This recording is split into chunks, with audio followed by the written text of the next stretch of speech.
What if I told you the most anticipated death in Squid Game Season 3 isn't Gi-hun, isn't the front man, and it's definitely not a VIP? What if I told you it's a death so personal, so inevitable, that every fan is counting down to it like a final game? In this video, we're looking into why fans are all waiting for this death in Squid Game Season 3, and what it means for Gi-hun's final move. We'll break down Season 1's ending, the betrayals in Season 2, and why this character's fate could change everything. Let's start with the obvious. Hwang In-ho, aka the front man. The moment we found out in Season 1 that he's Junho's brother, the stakes went through the roof. But Season 2? That's where the noose tightened. After barely surviving his fall from the cliff in Season 1, Junho spends all of Season 2 hunting for him, but when he finally infiltrates the game again, it's too late. In-ho has already taken his place as frontman again, and his transformation is complete. He's not the brother Junho remembers. He's the guy who executed Young Bae in cold blood. That was the moment we all realized. In-ho has crossed a line he can't come back from. And in Squid Game, once you're a monster, there's only one way out. But here's the twist. The person who'll probably kill In-ho isn't Gi-hun, it's Junho. Season 2 set up this brother against brother tragedy from the very first episode, and by episode 7, Junho watches In-ho murder someone in cold blood. He knows his brother is gone, and now it's personal. But if In-ho's death is the one we expect, there's another one coming that no one's ready for, one that could destroy Gi-hun for good. If Hwang In-ho's death feels like justice, Kang No-eul's death is going to feel like heartbreak. But it's not just a tragic twist. It's the linchpin moment that could shatter Gi-hun completely and push him past the point of no return. Let's rewind. Season 2 did something clever with No-eul. On the surface, she's a new face in the game. A desperate mother, a North Korean defector, someone we're naturally inclined to root for. And Squid Game knows that. It sets her up as a sympathetic figure, much like C.W.C.A in Season 1. But it doesn't take long before you realize No-eul isn't playing the same game as the others. She's playing a different game altogether. Survival at any cost. We first see it in subtle moments. The way she agrees to become a soldier instead of a player. The way she kills without hesitation, executing already eliminated players not for mercy, but to uphold the rules of the game. Her logic? If the game falls apart, no one wins. That's not justice. That's a survivalist mentality warped by years of trauma, betrayal, and desperation. And then there's Gi-hun. Season 2 draws a direct parallel between them. Both have lost their family. Both are clinging to the one thing they believe could redeem them, saving someone else. For Gi-hun, it's Sang-woo's mother, Cheol, and maybe even Junho. For No-eul, it's her daughter, lost across the border, who may not even be alive. They're both driven by guilt and grief. But where Gi-hun draws the line, No-eul crosses it, again and again. By episode 6, No-eul is fully entrenched. She's part of the system, a soldier who's now enforcing the very rules she once wanted to escape. She's even warned by other soldiers to stop interfering with the organ trade, yet she doubles down, shooting players in the head to make sure their deaths are final. It's cold, clinical, necessary in her mind, but Gi-hun sees something else in her. He sees himself if he makes the wrong choice, and that's why he can't let her go. Now here's where things get devastating. Gi-hun believes he can save her. He thinks, like with C.W.C.A, like with Junho, that there's still humanity left to pull back. But in Squid Game, believing you can save someone is often the thing that gets you killed. No-eul isn't coming back. The game has changed her too much. And when Gi-hun realizes that, when he's finally forced to accept that she's a threat to his mission, to Cheol, to everyone left, he'll have to make the hardest choice of his life. He'll have to kill her. And not in a moment of self-defense. Not because he has no choice, but because he makes the choice. Because he understands in that moment that ending No-eul's life is the only way to end the cycle of death and exploitation she's now become a part of. And that choice, that will be Gi-hun's breaking point. This is a man who couldn't bring himself to spend the money he won, who cared for Sang-woo's mother because he felt responsible, who, despite everything, still calls his daughter but can't bring himself to speak. Gi-hun has carried guilt since the first game, but this, killing someone he tried to save, someone who reflects the worst version of himself, it's the final straw. After No-eul's death, Gi-hun's transformation will be complete. He'll no longer be the desperate everyman who won through luck and decency. He'll be the hardened revolutionary, the man willing to burn down everything, even himself, to make sure no one else plays this game again. And that's what makes her death so critical. No-eul's arc was never about survival.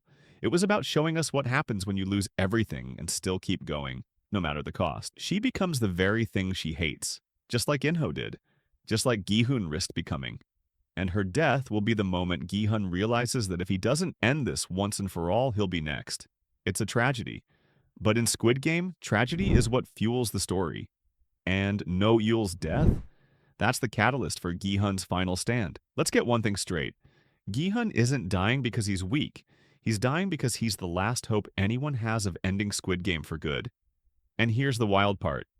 He's known it all along. From the moment Gi-hun stepped off that plane in Season 1's final scene, you could feel it. That wasn't just a man with a grudge. That was a man walking toward his own death, not because he wants to die, but because he understands what the game takes from you. And deep down, he knows the only way to beat it is to make a move no one expects. To sacrifice himself? Let's break it down. Gi-hun's already dead, just not physically. By the end of Season 2, Gi-hun has lost almost everything that tied him to the real world. His mother, gone. His daughter, living in another country out of reach. His friends from the game, all dead. The only things keeping him alive are a sense of responsibility toward the people who still suffer under the system, and the belief that he can stop it. But the thing is, Squid Game doesn't let you just be a hero. It doesn't work like that. It's not a revenge story. It's not a take down the bad guy and walk away story. If it was, Gi-hun would have killed the frontman in episode 1 of Season 3 and rolled credits. But we know Squid Game better than that. The game is a system, bigger than one person, bigger than any single VIP or frontman. And to end a system like that, you have to give it something it's never had before. A real choice. And that's where Gi-hun's death becomes the game changer. Think about it. Every season, players are given the illusion of choice. They can leave the game, but when they go back to their lives, they realize there's nothing waiting for them. The debts, the desperation, it all drives them back into the game. The vote to leave in Season 1? Manipulated. The votes in Season 2? Tied up in bribes, threats, and survival instincts. But what if Gi-hun flips that entire concept? Imagine this. Gi-hun stages a final vote. Not one forced by fear. Not one manipulated by power plays. A real, genuine choice to end the game. And then he does the one thing the system can't account for. He sacrifices himself. Not in violence, not in retaliation, but in hope. A public, undeniable act that exposes everything. It's the one thing Squid Game's creators never planned for. Someone choosing death not for money, not to win, but to give life to everyone else. And that's why Gi-hun has to die, because if he lives, the cycle keeps spinning. The next frontman steps in. The next group of players gets recruited. Nothing changes. But if Gi-hun dies in the right way, as a symbol, as a warning, as a choice, that could be enough to finally burn the entire system down. We've been watching Gi-hun slowly slip away from humanity. In Season 2, he lets his team go deeper and deeper into danger. He uses Woo-seok and his men to wage a covert war against the frontman. He risks Cheol and Sung-woo's mother by keeping them close while he hunts down the game's creators. Every move he makes is about the mission, and every move costs him another piece of himself. By the time we reach the endgame, there's nothing left of Seong Gi-hun, the broke chauffeur who loved his daughter and gambled too much. There's only Gi-hun, the revolutionary. And revolutionaries, they don't retire. They burn out. They go down in flames. But here's the thing, it's a death that means something. Not like Oh Il-nam, who died playing his own twisted game. Not like Sang-woo, who killed himself out of shame. Gi-hun's death could be the first one that frees people instead of trapping them. Imagine the players watching him stand there, refusing to play. Imagine them seeing him choose death rather than participate in another second of the game. That moment could give them what Squid Game has stolen from every player who ever entered it. Dignity. A chance to make a real choice. Picture it. The VIPs are watching. The frontman is watching. Maybe Junho is there, maybe not. Gi-hun stands in front of the players. Maybe it's Cheol. Maybe it's someone we've followed for 2 seasons. And he tells them the truth. You don't have to play. You never had to play. And then he dies. Maybe he pulls the trigger himself. Maybe he steps off the platform. Maybe he forces the front man's hand. Whatever it is, it's public. It's undeniable. It's the move that breaks the system's illusion of control. And for us, the audience, it hits hard. Because we've followed this guy since the beginning. We are Gi-hun, in a way. The underdog, the survivor, and now we're watching him do the one thing we hoped he'd never have to do. Die to give someone else a chance. But it's also the perfect ending. Because Squid Game isn't about winning money. It's about what people are willing to do for it. And Gi-hun's death says something loud and clear. There's another way. This is Squid Game, after all. Even if Gi-hun dies a martyr, there's no guarantee the system stays dead. Someone is always ready to take power. Maybe Junho becomes the next frontman. Maybe Cheol gets recruited in 5 years. Maybe another group of VIPs rebuilds the games in a new country. But that's the point. Gi-hun's death isn't a happy ending.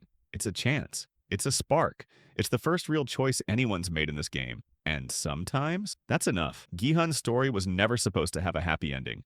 From the moment he stepped off that subway platform, slapped and humiliated, and agreed to play Dokji, his fate was already tied to the game. He won Season 1, sure, but if you've really paid attention, you know Gi-hun didn't escape. He didn't get free. The real twist of Squid Game isn't that people die, it's that nobody who plays ever truly leaves. Look at him. In Season 1, Gi-hun survives the horror of the games, but by the time he gets the money, he's hollow. He doesn't touch a single one for a year.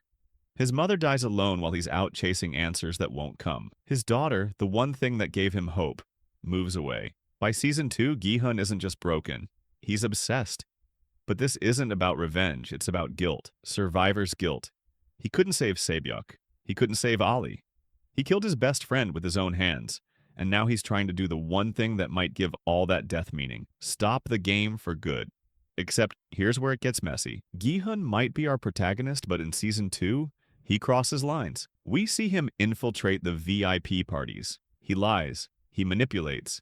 He's willing to sacrifice himself, sure, but he's also willing to risk everyone around him. Woo-seok's team? They die because of his plan. Jun-ho nearly gets himself killed again. No Wool falls deeper into the system. And through it all, Gi-hun keeps going because, in his mind, he's the only one who can end it. That belief? That's exactly what the frontman once thought. And before him, Oh Il-nam. See the pattern? Gi-hun isn't escaping the game. He's becoming part of it.